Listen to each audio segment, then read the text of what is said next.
El arrendamiento de empresa es el otro gran contrato relativo a la empresa. Este contrato, a diferencia del de compraventa, implica una transmisión temporal limitada de la empresa. Hemos visto cómo el contrato de compraventa es una transmisión definitiva, mientras que el elemento distintivo del contrato de arrendamiento de empresa es precisamente que esa transmisión es temporal y limitada. Por lo cual, su titular lo que va a hacer es el uso o explotación a un tercero, pero por tiempo determinado, a cambio de un precio cierto. Por lo tanto, aquí estamos ante un arrendamiento, y no ante una compraventa con una transmisión definitiva. Ahora bien, aunque estemos ante un contrato de arrendamiento, uno de los elementos distintivos de este contrato frente a otro contrato de arrendamiento es que aquí sí que se va a producir un cambio a la titularidad de la empresa mientras dure el contrato de arrendamiento. Lo digo porque en un contrato de arrendamiento de una vivienda, por ejemplo, que es el que podéis tener en la cabeza, la titularidad del bien no cambia. Aquí la titularidad de la empresa cambia porque es lo que va a permitir la explotación del negocio. Si no, no es factible en la práctica.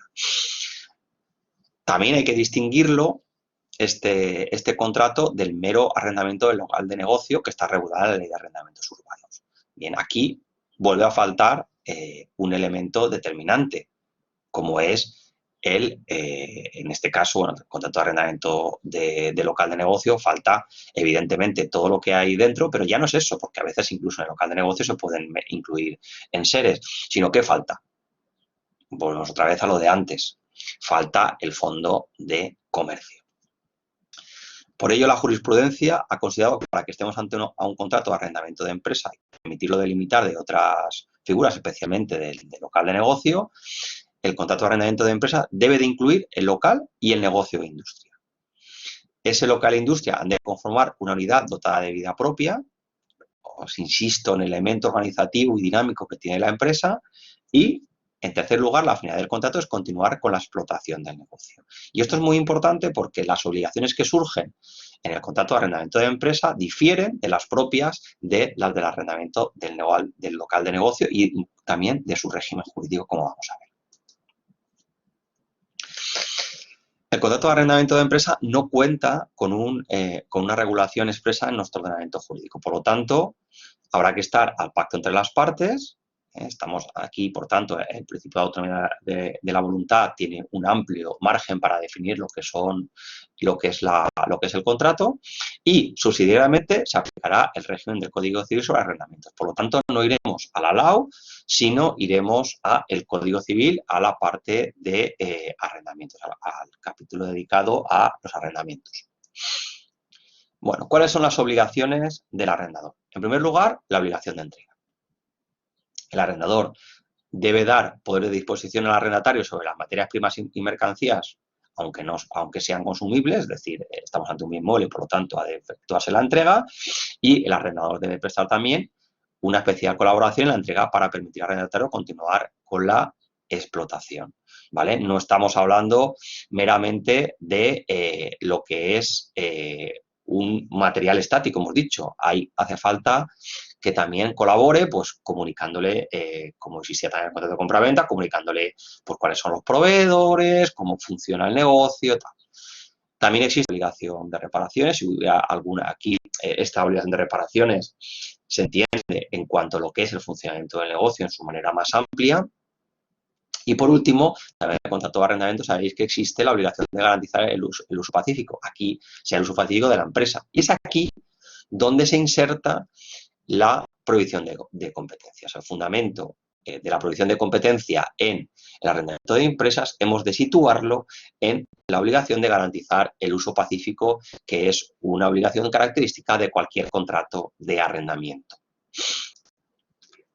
En cuanto a las obligaciones del arrendatario, pues evidentemente la obligación de pagar las rentas como contraprestación con el negocio recibido, la obligación de explotar la empresa, pues aquí hay una empresa en funcionamiento, es decir, no puede dejar de desarrollar el negocio.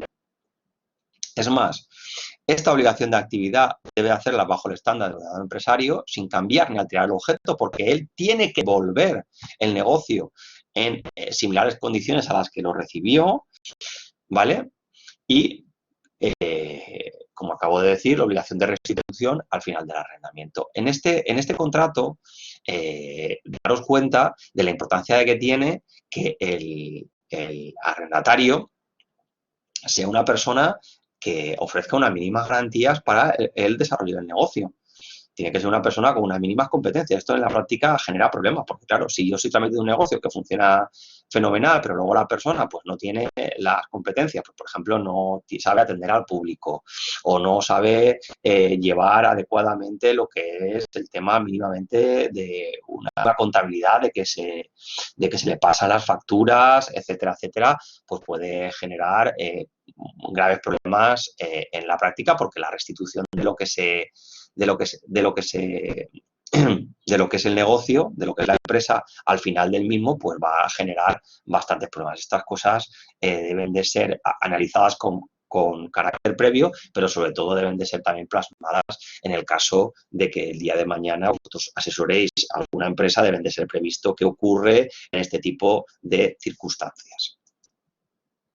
Y bien, para acabar nos queda hablar de un par de cuestiones que por lo menos esto generaría, son bastante complejas, generaría bastante dificultad en explicarlas con amplitud por la variedad de problemas y circunstancias que pueden concurrir, pero que sí que queremos, y por eso se ha metido en el temario, que por lo menos os suene la problemática. Bien, la primera es la transmisión de la empresa mortis causa. Bueno, si el empresario es individual, aparecen diversos problemas. El primero es el riesgo de parálisis de la gestión. Si estamos hablando de un empresario individual, persona física, y fallece, pues a menos que exista en el mercantil 1, que el gerente, o sea, lo que son los apoderamientos mercantiles continúan pese a la muerte del principal, pero puede ocurrir perfectamente que este empresario no haya emitido en vida estos poderes y, por lo tanto, la gestión se paralizaría. Y luego, en segundo lugar, es el riesgo de disgregación del patrimonio de la empresa entre diferentes sucesores. Ten en cuenta que en derecho español, si no lo habéis visto ya, que creo que todavía no, en derecho civil os explicarán, el derecho sucesorio, pues existe existen generalmente, si han tenido hijos, existen unos legitimarios con unos derechos bastante estrictos sobre el misma, y esto puede generar problemas a la hora de ver qué ocurre con la empresa, porque claro, la empresa tiene valor tanto cuanto mantenga su unidad y su organización. En el caso de que pues uno de los hijos se quiera quedar con el local, el otro quiera continuar con la explotación del negocio, pero resulta que una de las partes, bueno, en fin, cuando empezamos con problemas de estos en materia de sucesión, pues puede llegar a la finalización de la empresa por las diferentes disputas en sede hereditaria. Si es una sociedad capitalista, no penséis que tampoco hay problemas. Evidentemente son a veces más fáciles de solucionar, pero no siempre. En primer lugar, en el caso de que exista una sociedad que es muy habitual en nuestro país, que capital sea al 99% de una persona y este sea a su vez el administrador único, pues en el caso de fallecimiento de esta persona, pues como mínimo hace falta nombrar un nuevo administrador. Y luego existe el problema de qué ocurre con el reparto de acciones o participaciones. Claro, porque no es lo mismo que una persona tenga el 99% y haga y deshaga y además tenga una competencia, que ver qué ocurre con los diferentes herederos que se repartan esas acciones o participaciones, con lo cual muchas veces en la práctica, al principio la cosa funciona, pero luego empiezan a haber discrepancias y empiezan a haber dificultades. Por eso va a surgir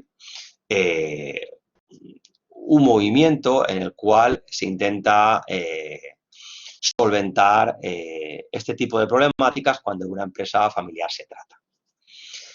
¿Qué es una empresa familiar? Bueno, pues aquí también podemos deciros que no hay una definición legal. El Instituto de la Empresa Familiar dice que alude a 4 elementos definitorios de lo que es una empresa familiar. En primer lugar, la propiedad accionarial, cuando la mayoría de las acciones con derecho a voto son propiedad de las personas o personas de la familia que se fundaron la compañía, o son propiedad de la persona que tiene o ha adquirido capital social de la empresa, o son propiedad de su esposa, padres, hijos, herederos directos de los hijos. Es decir, la propiedad pertenece a una familia. o bien el control. La mayoría de los votos pueden ser directo o indirectamente de esta familia, o bien el gobierno, al menos un representante de la familia o participa en la gestión o gobierno de la compañía. O bien, en cuarto lugar, cuando estamos hablando ya de empresas que cotizan en bolsa, que tienen ya un capital muy significativo, los familiares o descendientes poseen el 25% de los derechos de voto a los que da derecho el capital social. Bueno, cuando estamos ante una empresa familiar, os decía, para atender los problemas, sobre todo de la sucesión, surge la conveniencia de plantearse un protocolo familiar.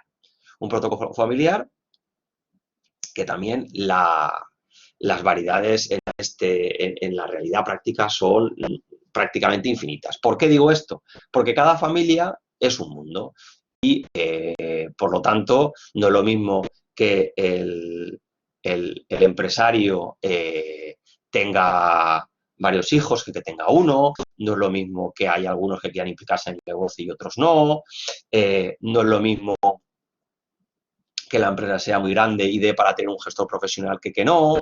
En fin, aquí, insisto, las posibilidades son infinitas. El protocolo familiar, sencillamente, lo que quiere hacer es plantearse qué ocurre cuando fallezca o incluso previo planear lo que es la sucesión del empresario fundador de la misma.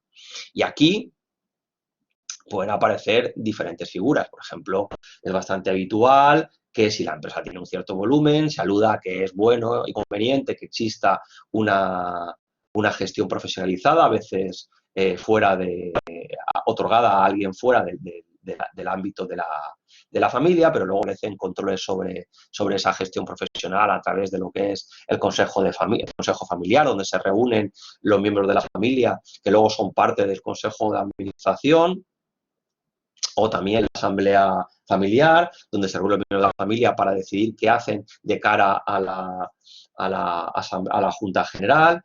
En definitiva, es establecer diferentes medios e instrumentos para prever qué va a acontecer tras la sucesión en vida o tras el fallecimiento del empresario y que no se produzca un colapso de las relaciones familiares y que afecten posteriormente al funcionamiento de la empresa.